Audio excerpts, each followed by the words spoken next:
Hello everybody. The next plane we're going to take a look at is the number 71, the Stanley router plane.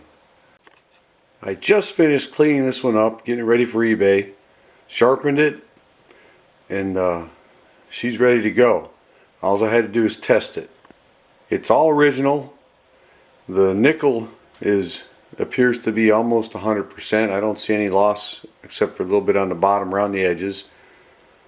The knobs are the later model hardwood style knobs, and the finish was completely gone off of them. So the only thing I did to this is refinish the knobs. If you've never used a router plane, they're a very useful tool. A lot of things you can do with them. Trenching dados and grooves, stop dados, half lap joints, fitting tenons, casework, dovetail sockets, and there's more. Once you figure out how they work, they're a handy tool. Here's a look at the back side.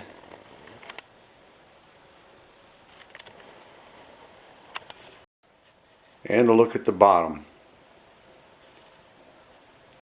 For today's test of this number 71, I'm going to do a simple dado.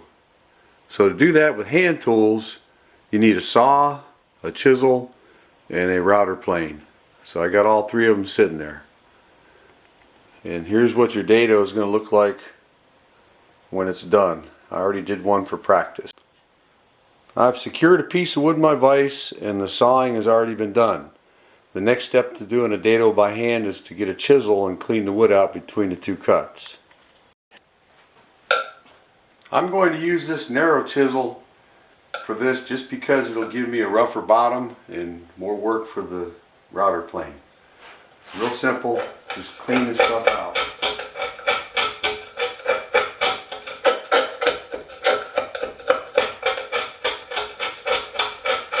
So I clean a lot out with the chisel. I don't have to be perfect because that's what the router plane is for. There's a look at what it looks like after I've run the chisel through. So I've left plenty in the bottom to take out with the router plane.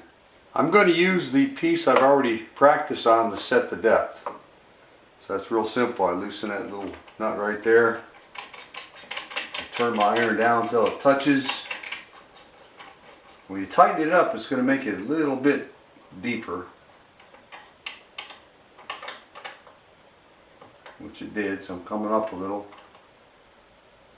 I'm going to see how that works.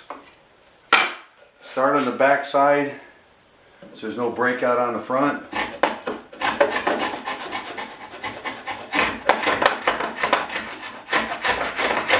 It's just plowing it right out. Going about 3/4 of the way through. Going to turn it around and do the rest of it.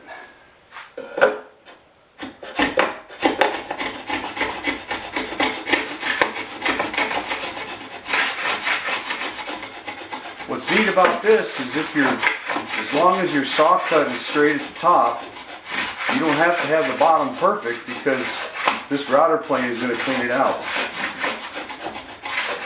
And that's it, it's not cutting anymore. And she's done. So when you're done, you can repeat those the exact same depth in every one. Nice and clean on the bottom. Great job, wonderful tool, really like it. Everybody that works with hand tools should have one of these. So the Stanley 71 is an excellent plane. This one performed very well. It'll make a fine addition to somebody's collection, or it's ready to be put to use. Hope you enjoyed this video. This plane will be going on eBay early in April.